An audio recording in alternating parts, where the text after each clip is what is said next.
Un saludo cordial a todos los amigos del programa de plataforma del canal TVX. Es un gusto de nuevo compartir con ustedes estas ideas de la situación económica del país. Lo que vamos a conversar esta noche es la situación si la economía salvadoreña se encuentra en una situación de más inflación y más desaceleración. Vamos a compartir la nueva información que está disponible en las fuentes oficiales y que hay novedades sobre el crecimiento de la economía y, por supuesto, de los precios.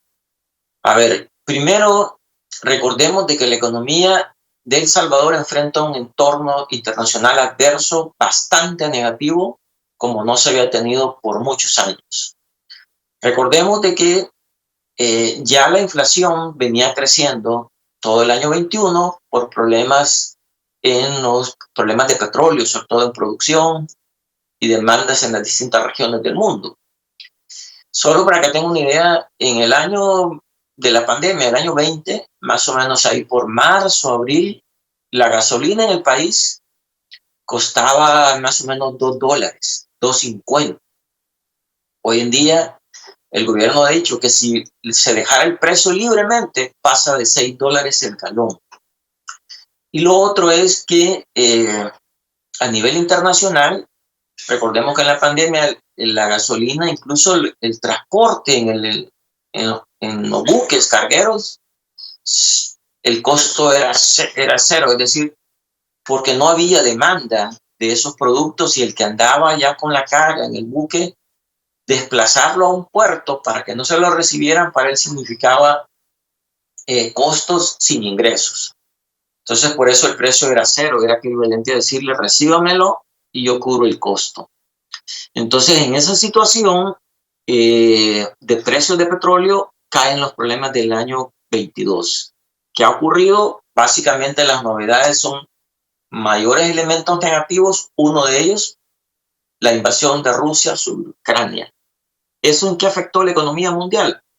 Básicamente disparó los precios de energía en materia de petróleo, de gas, todas las gasolinas, todos los precios de generar energía, y afectó también los fertilizantes que llevan insumos de derivados de petróleo. Y además afectó el tema de cereales, que tanto Rusia como Ucrania son productores de harinas, sorgo y otros materiales que son bien importantes dentro de la cadena de cereales. De hecho, teníamos ratos de que no se hablara de que un problema afectara o nos llevara a un riesgo mundial de hambruna. Hoy en día eso ya se comenta, ya hay como organismos procurando atender ese riesgo, pero hay un contexto negativo que es en el cual las economías de todo el mundo se están desarrollando. Ese panorama negativo, en el camino también le salió otro problema, y es que en abril-mayo China enfrentó un problema de COVID. Y ellos han tenido como política hacer una medida drástica de COVID-0. Pero eso tiene un costo, y el costo es tratar de atajar rápidamente la expansión de la pandemia cerrando la economía. Y ellos son muy duros y han tenido que cerrar ciudades como Shanghái, que es un punto de producción y de comercio mundial. Y eso de nuevo volvió a afectar los costos de transporte, la logística y toda la producción. Que de hecho el mundo ya con la pandemia del año 20 se empezó a cuestionar si era importante cambiar los puntos de producción. ¿Por qué? Porque China se había convertido en la fábrica del mundo. Y tomando en cuenta de que ahora la pandemia exhibió o puso sobre la mesa un problema, y es qué pasa cuando la fábrica del mundo se cierra por un problema de salud o otra razón. Y eso ha hecho que todas las economías, sobre todo las avanzadas, estén trabajando sobre varias estrategias. Uno, mover los puntos de producción, y de ahí hemos sacado una tajada nosotros en exportación. Dos, tratar de centrar toda la producción en el país, que es el eje de la cadena, y otras estrategias. Pero ese entorno negativo del mundo, de más inflación, con menos producción y problemas de logística, ¿En qué manera está afectando ya la economía de El Salvador? Lo primero es que el Banco Central este día ha dado una nueva información, y es que la economía en el primer trimestre creció 2.4. ¿Qué significa ese crecimiento de 2.4 dentro de los datos de crecimiento de la economía? Pues significa que es el crecimiento del primer trimestre más bajo en los últimos 5 años, quitando, por supuesto, el crecimiento del año de la pandemia, que fue un dato bastante atípico con crecimientos negativos. Pero bien, quiere decir que el primer trimestre del año 21, del año 19, del año 18, 17 crecieron más que lo que crecimos este primer trimestre en el año en curso, en efecto.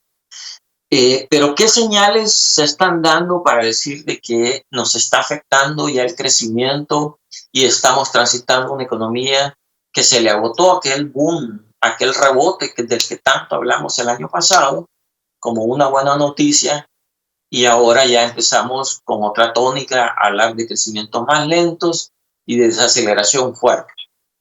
Bueno, lo que hemos tenido es algunas variables que rellenan ese cuadro.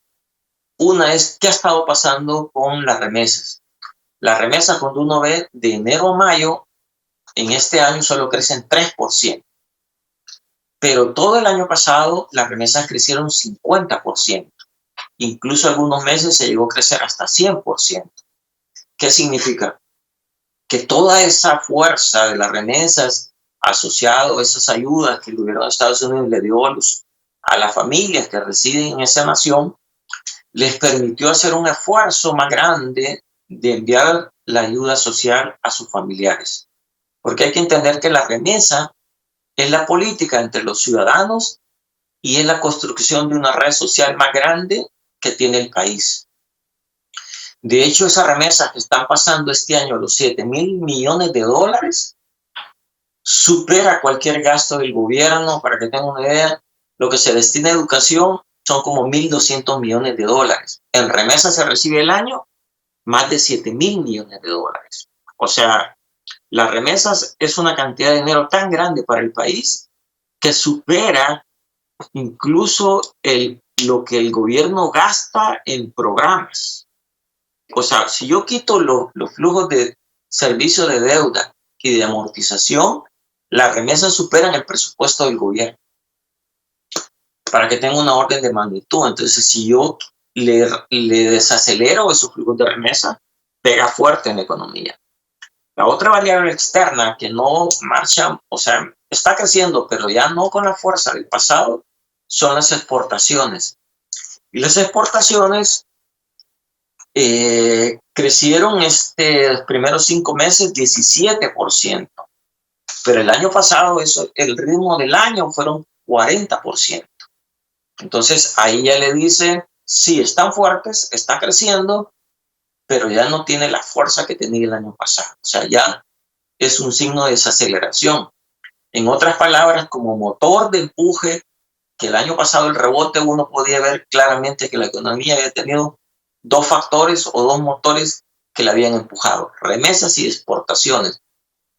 Hoy, en la medida que las remesas ya su fuerza es tan débil de solo crecer 3% y las exportaciones siguen a 17%, es bien claro que la economía está dependiendo ahora ya solo de la fuerza de las remesas, de las exportaciones.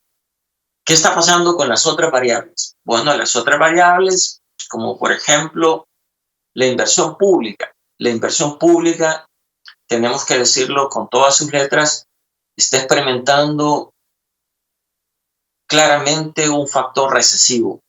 Se han caído 40% la inversión pública.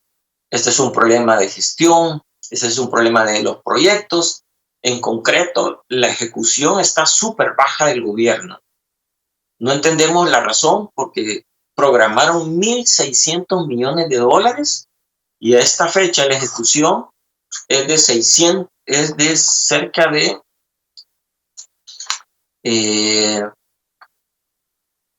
el nivel de la inversión pública es cerca de 140 millones de dólares. O sea, no llega ni el 10%, en 5 meses no llega ni el 10% de lo que se programó para todo el año.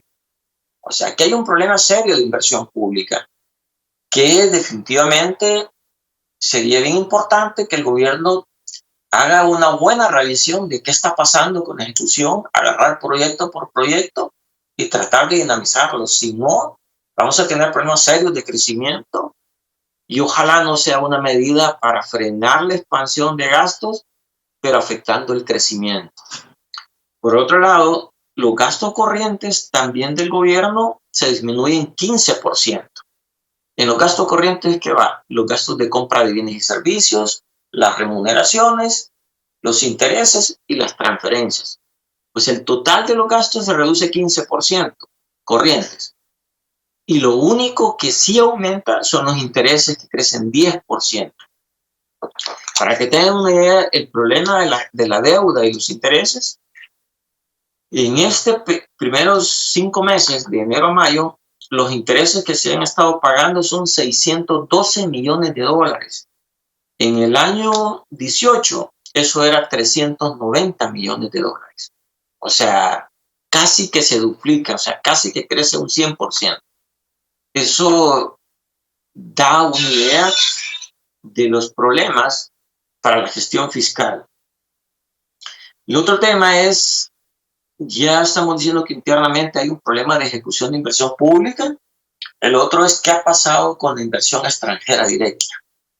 El primer trimestre, la inversión extranjera directa que se ha recibido es tenemos flujos que están creciendo, pero no están creciendo, sino que el nivel es de cerca de 166 millones de dólares en el trimestre, en el primero. Es menor ese nivel de flujos de inversión extranjera directa, es el menor en los últimos 5 años.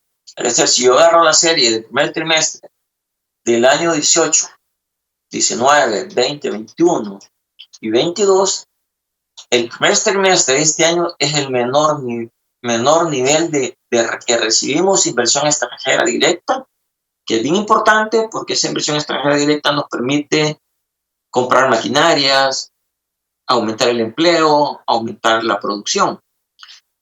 Entonces, es el menor nivel, excepto, por supuesto, el año de la pandemia, que la inversión extranjera directa se desplomó, no solo en el país, sino también en el mundo. Entonces, estamos con un problema que la inversión pública está en recesión, es malísima, y también la inversión extranjera directa tiene un mal desempeño. O sea, la inversión no nos está favoreciendo y se está perdiendo el motor del consumo interno. Por eso le digo que nos estamos quedando prácticamente con la esperanza de lo que pueda suceder con las exportaciones, que cuando ya vemos toda la economía, no le va a permitir ser la palanca, sostener ese gran peso de toda la economía. Podemos transitar a una situación más complicada de crecimiento, o sea, de un crecimiento muy chiquitito, que es una mala noticia porque significa que no vamos a tener la capacidad de generar muchos empleos este año. Con esos temas, con ese panorama de crecimiento de la economía, queda bastante claro de que los indicadores adelantados que se tienen como remesas, exportaciones, inversión pública, inversión extranjera, apuntan a que la economía se va a mover a un crecimiento mucho más lento que el reportado en el primer trimestre. En otras palabras, vamos a desaceleración. De hecho, cuando el Banco Mundial revisó las cifras en mayo, dijo, miren, la economía de El Salvador, que estaba programado crecer en 3, va a crecer 2.6. Eso significa que ya el mismo Banco Mundial le quitó casi medio punto al crecimiento del año sin tener mucha información, sino solamente estimando cómo nos iba a pegar la mayor inflación y los problemas de comercio mundial. Pero ya reflejan de que nos vamos a mover a crecer más lento, como le va a ocurrir a todas las economías de la región y del mundo. En ese sentido, el otro componente es qué está pasando con la inflación. Y las cifras, las últimas que se reportaron de mayo, tiene como 2 versiones. La primera es ya no creció tanto, es decir, se ha mantenido por el 8.6. La inflación en general Pero la mala noticia es que sí creció más fuerte los precios de alimentos. Y eso sí ya se percibe internamente. Los alimentos saltaron de 10.8 a más de 13%. Es un salto fuerte en un mes. Es decir, cuando yo veo la inflación medida a mayo, alimentos crece al 13% y el índice general de todos los precios solo 8%, 8.6%. Esos niveles reflejan de que, en efecto, la mayor presión que está teniendo la economía es por el lado de aumentos de precios de consumo. Pero ahí hay una mala noticia. ¿Por qué? Porque acordémonos que los hogares más pobres, su poco dinero del mes lo dedican principalmente para gastos de alimentos. Y si los precios crecen fuerte, va a afectar en mayores niveles de pobreza, o hogares que están ahí al borde puedan transitar a esa situación que no alcanzan a cubrir el costo de la canasta básica. Cuando empezamos a ver precios puntuales, los datos son más dramáticos. Aumento del maíz, más de 30%. De hecho, las tortillas, una noticia que salió en los últimos días es que antes por $1 daban 20 tortillas, o sea, a 5 centavos, y hoy ya solo dan 15 tortillas por $1. Ese cambio que uno dice pasar de 20 a 15, en realidad ahí lo que está sufriendo es le están quitando 25% del consumo real a los hogares. O sea, le han quitado 25% del poder de compra de ese dinero. Pero acordémonos que hay bienes, como es el caso de las tortillas, que en algunos hogares, sobre todo en las zonas rurales, tortillas se consume 2 o 3 tiempos. Entonces, no es lo mismo como las zonas urbanas, que probablemente consumen tortillas solo a la hora del almuerzo y probablemente en algunos también en la cena. Entonces, el esquema de rural y urbano afecta mucho por los patrones de consumo. Y ya hace como un mes también habían llegado directores de un supermercado a un canal a decir, miren, nosotros hemos estado detectando que los hogares están sustituyendo por los aumentos de precio, están sustituyendo, comprando cada vez menos carne de res y cada vez menos carne de pollo. Y se están pasando a consumir huevos y otros productos que son pastas, que son carbohidratos, harinas, que eso afecta también la salud. O sea, no solo es un problema de calidad de ese aumento de precios, sino que también puede afectar la salud de las familias en situación de pobreza y tratando de escapar a esta subida de precios. Es bastante claro de que la información que se está entregando de manera oficial sí apuntan a que la economía se va a mover a una situación de mayor desaceleración y de aumento de precios, sobre todo en los alimentos, y que el más golpeado son los más pobres por 2 razones, porque su poco dinero que tienen al mes, casi todo se va a alimentos y transporte. Y lo otro es que además el pobre no tiene manera de evadir. Es decir, no es como el de la clase alta, clase media alta, que ellos pues pueden sustituir en los bienes de consumo, pueden sacrificar salidas a diversión, etcétera. Pero el pobre, su poco dinero es para comprar alimentos. Y por lo tanto, hay un problema de distribución del ingreso, hay un problema de empobrecimiento. Bueno, amigos, yo sé que las noticias no son buenas, pero son la información reciente que quería compartir. Les deseo que estén bien, cuídense, que también hay problemas de COVID. Un fuerte abrazo, nos vemos hasta el próximo programa.